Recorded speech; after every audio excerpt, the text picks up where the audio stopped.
Hello, good morning. I hope you have your coffee. Excuse my mess over here on the desk. I was going through mail yesterday and it's not my favorite thing to do. Let me stop this. Okay, let's get going. So, I don't know how many of you are in Pensacola, but woo woo! If you are, we had a good night. And by good night, I mean crappy night. It stormed the house down, y'all. If you're not in Pensacola, you missed an amazing storm. Now, fortunately, I did not have any damage. My pool did runneth over. So I had to get out there this morning and drain that. So that's why I got started a little bit later today than I normally like to. But I don't have an appointment until 10 and I'm going to try and take a nap because my dogs were terrified last night and did not sleep. And every time we would fall asleep, we'd have a big thunderclap again. Now, I saw a lot of people were out driving in it last night. I'm sorry. I saw one of my friends posted she had to go pick somebody up. I was like, they'd have just had to shelter in place. Because the bad thing about Pensacola is when we get this much rain in that short of a time period, it floods. The roads flood. When I used to work at Baptist Hospital, my sleep disorders center would flood. It was a nightmare. It flooded so many times they finally just shut us down and we moved to Gulf Breeze. But but yeah, so that was last night. If you watch the news or go look it up on YouTube or Facebook, I'm sure there are lots of people that have posted the lightning show we had, the massive downpour of rain, the flooding, streets downtown flooding. I had another friend posted this morning that it still flooded on Navy Boulevard when he was going to work. So fun times. And it's so funny, y'all. I was looking in because, of course, I troll different groups like everybody else does. And people, it never fails. People post, oh my God, I'm coming to Pensacola for a vacation and it's raining. I can't believe it. I'm so disappointed in Pensacola. I'm like, girl, we don't control the rain. Jesus does. Talk to him. Don't be disappointed in us, but he gives it to us because we need it. So, there's so much more you can do than just sit on the beach. And guess what? If you've ever been to Pensacola, it can rain for 10 minutes and then it'll be sweltering hot the rest of the day. So you can put on your itty bitty bikini and you can sweat your booty off on the beach. I mean, it is what it is. I've been to other countries when the whole time it rained. Did I cry about it? No, I didn't. I enjoyed it because guess what? I was in another country and I was on vacation. So it's the same thing. If you're on vacation, don't worry about it. Weather comes and goes. Now, yes, last year we did have a period where it rained for, I swear, it felt like a month straight. But in between the rainstorms, there were sunny skies, blue skies, and you make the most of it. Anyway, that's my little ditty about people complaining about the weather when they're coming down here. It just baffles me. It's like, come on, get over it. You can still get on the beach. And you know what? Put on a raincoat and walk out there. I mean, as long as it's not lightning because people get struck by lightning on the beach. So don't do that. Okay, anyway, so I wanted to talk a little bit today, and I'm going to go over to Facebook in a second and we'll talk about what's going on in Pensacola. But because yesterday I didn't talk a whole lot about real estate, I wanted to talk to you a little bit about seller's disclosures. Now, in the state of Florida, it is required for you to disclose any material facts regarding your property. Now, every state has something different and every state does things a little differently. Like in North Carolina, we had mineral rights that you had to disclose. We don't have that here in Florida, but we do have a seller's property disclosure. So, what has to be disclosed? Well, here's what I tell people anything that you would like to know about this house if you were buying it, you need to disclose. So, technically, it's material facts. Did you have a roof in your leak, but you fixed it? You still need to disclose that because The one form that ends up in litigation more than any other in this process is the homeowner's or the seller's property disclosure. Because people move into a house and then they find things. You're always going to find things. They're not perfect. Even a brand new build is not perfect. You're going to find things. But anyway, people will move into a house and they'll call me up, Wayne, this wasn't disclosed. What am I going to do? I'm going to sue. Now, 9 times out of 10, we as realtors work it out. We'll call the other realtor if it truly is a disclosure issue. 9 times out of 10, we can make things right. We'll call the seller and things will get worked out. But that's not always the case. And some people don't want it to work out. Some people are litigious and they want to call up their attorney and say, all right, Judge Judy, let's get to it.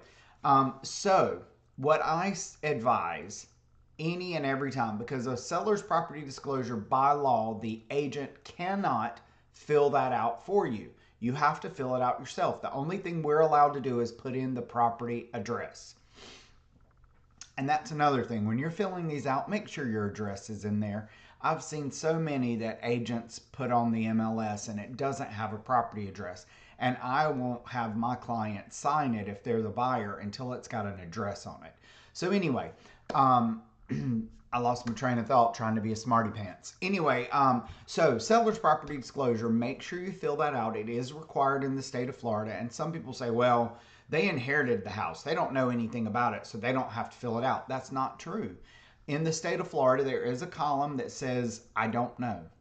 You can fill, I don't know. You still have to have that document. And agents get mad with me all the time because I'll send it back over and I'm like, I have to have this filled out. My compliance department requires it. And if I don't get my compliance approval, guess what? I don't get paid. So I want to get paid at the end of this. So fill it out. So anyway, so material facts. It's things like defects, defaults with the property. Even if you have repaired them, you should still disclose them, especially if it's a leak or if you've updated anything, you should definitely put that in there because that's the selling feature. So I always advise my clients, when in doubt, fill it out. If you don't know, you really do not, honestly do not know, then say you don't know. That is allowed in the state of Florida. Not every state has that, but Florida does have that. When I was in North Carolina, we had it as well. North Carolina is a caveat emptor state. It's buyer beware. So everything in North Carolina is sold as is. Florida, we have different contracts. So the moral of the story, what do you think? Fill it out. If you know it, disclose it. If you don't know it, say you don't know it.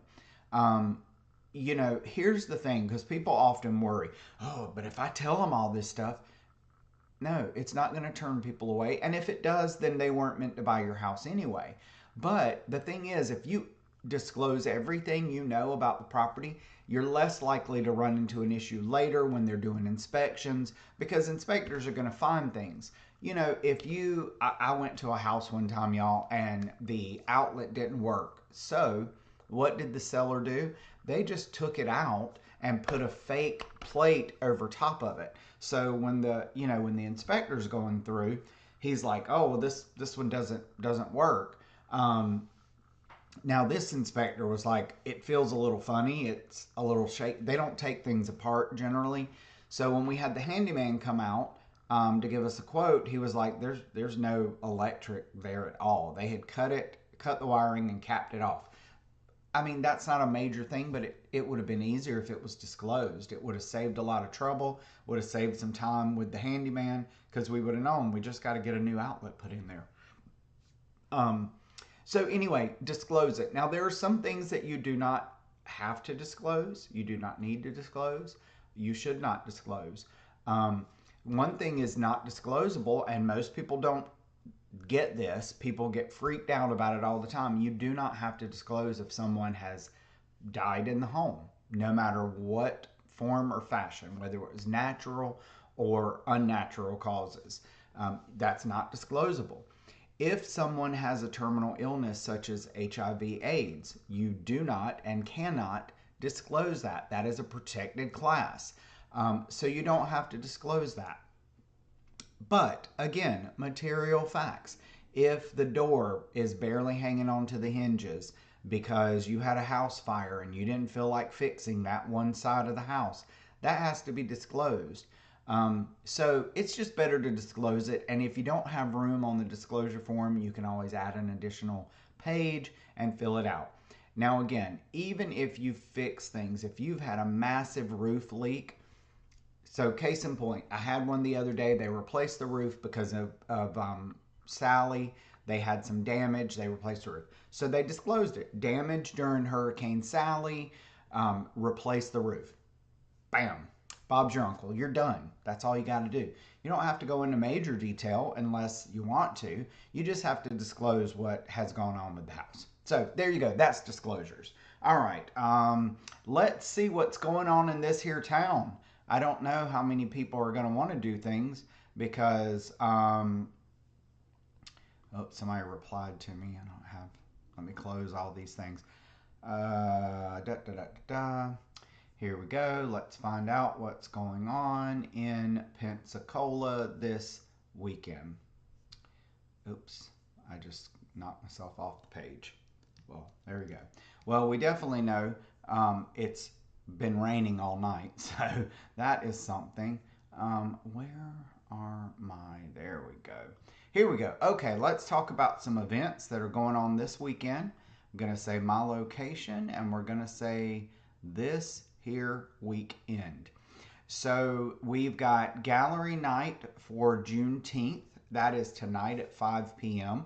The storms are going to be gone. They're already rolling out, so it's already nicer out there. That starts this evening at 5 o'clock. So if you are going to be downtown, make sure you are aware that parking is going to be pretty tight, so you want to get down there earlier. Let's see, Kaylee Matthews, a Nashville artist, is going to be live tonight at 7 p.m. at the Wisteria. Latin night tonight at 9 p.m. at Mama and Papa's Tacos. Pilates in the Park is this Sunday at 10:30 in Community Maritime Park. So that's a fun one to go to. Tomorrow is the Palafox Market downtown. That starts at 9 a.m. So don't miss that. There's lots of stuff going on, music all over the place. We've got gallery night. Let's see. Tomorrow at 3 p.m. is the 9th annual Fish House Craft Beer Fest. Check that out. Father's Day is this Sunday, y'all. I completely forgot about it. Unfortunately, my dad passed away when I was very young, so I usually call my uncle or talk to my uncle on Father's Day, but so I often forget about that one. But that is this weekend. There is a Father's Day fish fry at Coastal County Brewing Company this Sunday at 1 p.m. So check that out. Let's see. Luca is the Sheriff's Movie Night this week, and it is today at 5:30 p.m. at the Brownsville Community Center. There's some kind of garage sale, but it just says Pensacola. So if you want to look that one up, it's called Galactic Garage Sale. It just says Pensacola, Florida, so I can't tell you more than that. International Yoga Day is tomorrow at 12 at Gary's Brewery and Beer Garden.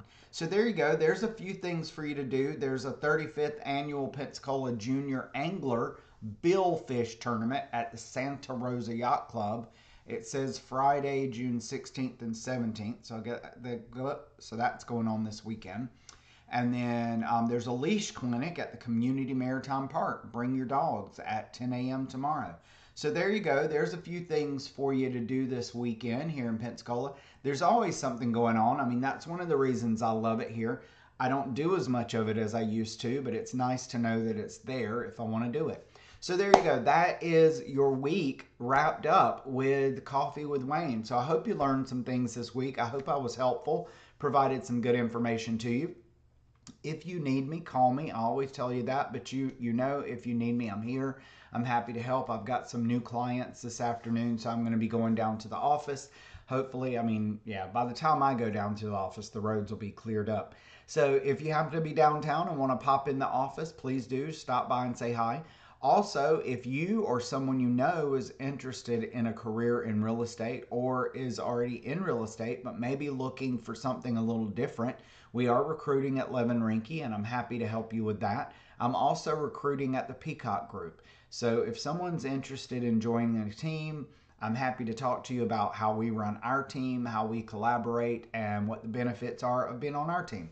So there you go. That's my shameless plug. Have a great weekend. And always remember, wherever you go, whatever you do, be you. And I'll see you on Monday. Have a good weekend, guys. And my mouse is in the wrong place, so you're gonna see me scrambling here. There you go. All right. Later, taters.